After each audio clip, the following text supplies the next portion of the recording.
Across the harbor, on the south bank of the River Esperance, white snow falls on a two-storied box of duraluminum, Precinct 57, near the gates to Terminal H. Inside a cell, a young woman is withdrawing from amphetamines, barbiturates, and alcohol all at once, while two men in brown suits wave ICP badges at a young policeman and knows it's over. They've come for her. Outside, it's springtime. The river flows blue and green into the Bay of Martinez.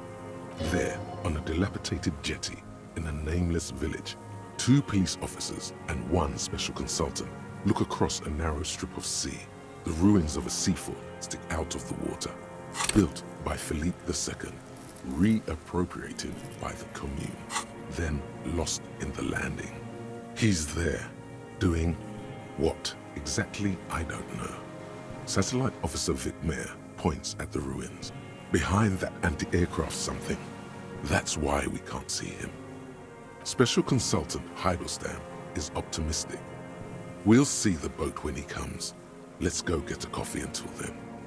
I know this interesting little place where, as the men go, Patrol Officer Minnow looks back over her shoulder at the crumbling fortification like a rotten tooth rising out of the water.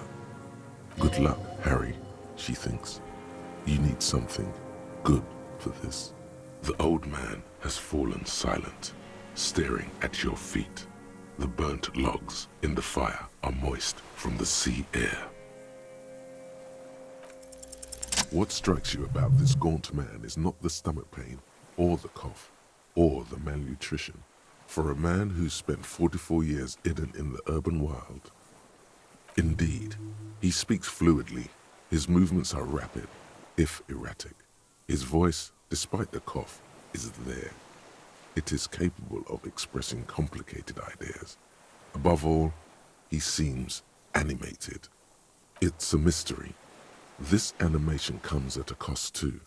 Erratic hand gestures, thought processes cut off like threads, as he just stares at the logs or the reeds. He also suffers mood swings, bubbling to the surface, unconstrained by his nervous system. Great leaps of emotion, from anger to grief. You've seen demented people before. This feels similar, yet different. When his thoughts move, they are lucid, keen even, not senile. Is it some kind of substance damage? Like he's addicted to something, not only the painkillers he's clearly on. Perhaps, but his seems more than that. The inner turmoil takes unexpected turns, as if forced on him in a way. In summary, you sense some underlying neurological disorder. No, I won't be stuffed full of shit like the rest of this city. You said you take painkillers. I take them to cope with pain. The people of this city use painkillers because they have pain. Untreated illnesses, not enough money for a greedy doctor. He is indeed very lucid at times. It's not a downer, rather an upper, judging by his snaps. I don't know what that is. Like some kind of decadent rock star. No, I'm not okay. I shit blood, and I'm surrounded by insane people. There it is again. Erratic hand motions, bouts of rage, and the stomach thing too, of course. Could it be a symptom of overdosing on something? Something even you have not tried? Keep your eyes peeled. What? But you said I would be taken to the... This terror is the sum of all the uncontrollable movements and mood swings he's been exhibiting. The wind picks up. The silence on the water is broken all around you. Little shivers of waves appear. The lieutenant continues, like an incantation. Your wayfarer rights have been suspended. Information provided to the officers on the scene will be used against you by the prosecution. You will be given legal counsel within 1 week and must face court in 44 days. Do you understand? Do you understand? But No, I don't want to. I have to stay here. He's sweating. Beads are forming on his forehead. Pupils are dilated too. Eyes getting blacker and blacker. Your confirmation is not required, sir.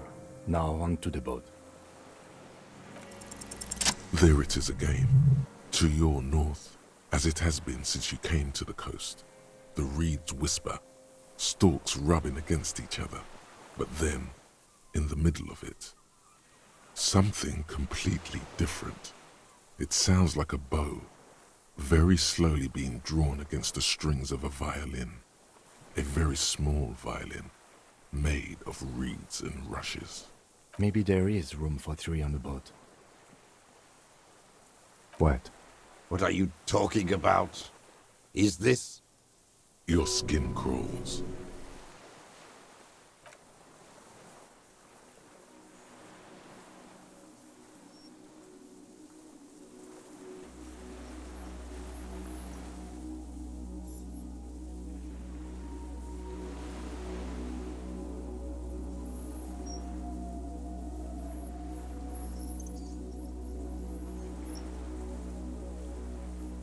A delicate tangle of arms and legs unfolds from the reeds, limb by limb, to then just stand there, moving its scythe-like arms in ghostly silence. It's still there, an unfolding mechanism of reed-like chitin, hovering in place. What are you talking about? There's nothing there. The stick insect is over 3 meters tall. It looks straight at you with its tiny pinprick eyes and its grotesquely small head. You feel your legs shaking under you and your gun hand move to your holster to grab the gun. Tell me what you see, damn it. I can't make out one small thing in the reeds. I can see it. 4 simple words, thank God. If you can see, then you're not insane.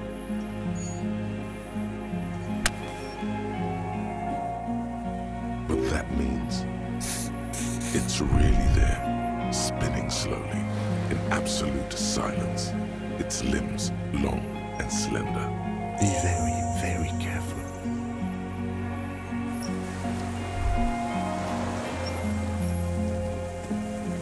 The creature stands on long stilt-like legs, antennae hanging from its head like a woman's hair, white and curled at the tips. It is no more than 5 steps away from you. Reed-like tufts stick out of its joints. As the insect moves its forearms, it produces a faint hiss, like a reel-to-reel machine spinning after the tape breaks. The hiss is different from the strings you heard before. It says something else in a lower pitch.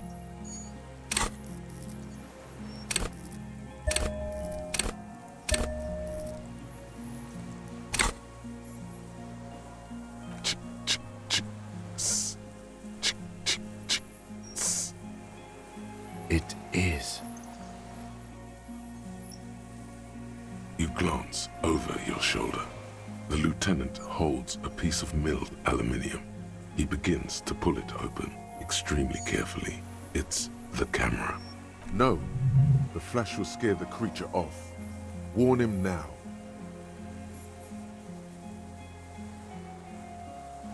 We need a photo. No one will believe us. From the corner of your eye, you see a sudden cascade of motion ripple through the phasmid's limbs. A series of ultrasonic clicks fills your ear. I am not palatable. Do not eat me.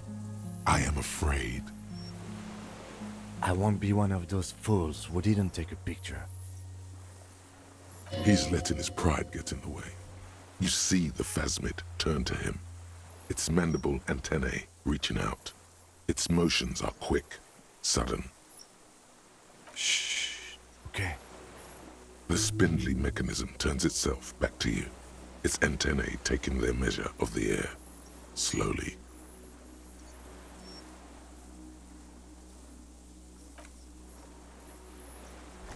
A sudden chirrup fills the air. The walking stick moves its whole body, limbs working independently of each other, like the parts of a masterfully constructed machine. It moves just an inch closer to you. Or does it only feel like it does? Something in its body language has changed, just slightly.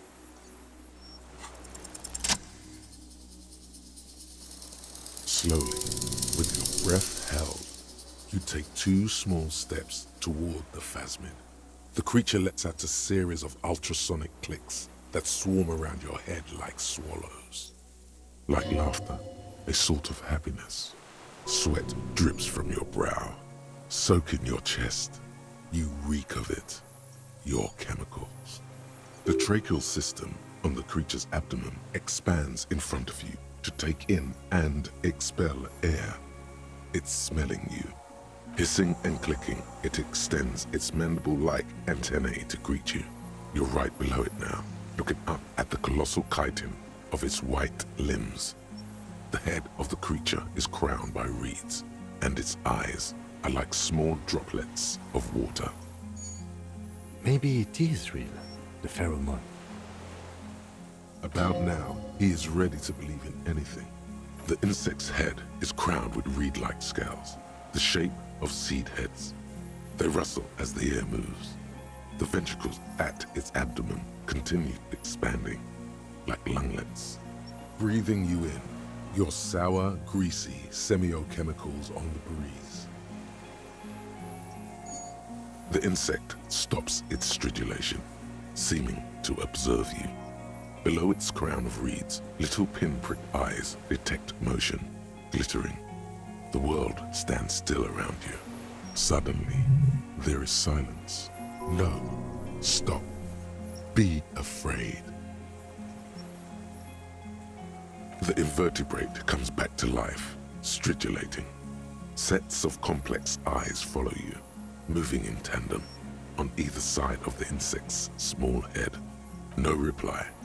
A total ancient silence comes from its mouth, along with what appears to be some kind of foam. The stridulations of its limbs continue all around you. You were right. Little bubbles form on the mouth parts of the creature, on its segmented lower lip. It looks to be foaming, slowly. The foam is white, then yellowish. The faintest smell like you've never felt before, like burnt roses. Careful, it may be poisonous.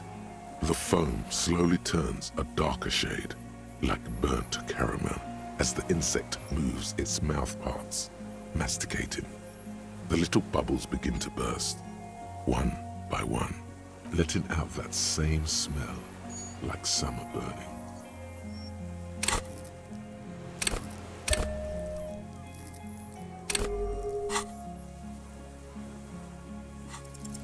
I exist. Tell me what it's like for you.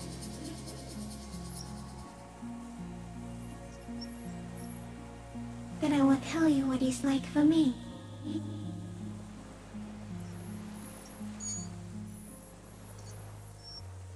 Fire? Where?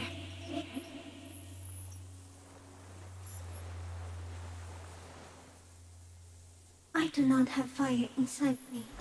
In me, there is not even blood, but lymph, like sap from a wine palm. Now, I will tell you what it's like for me.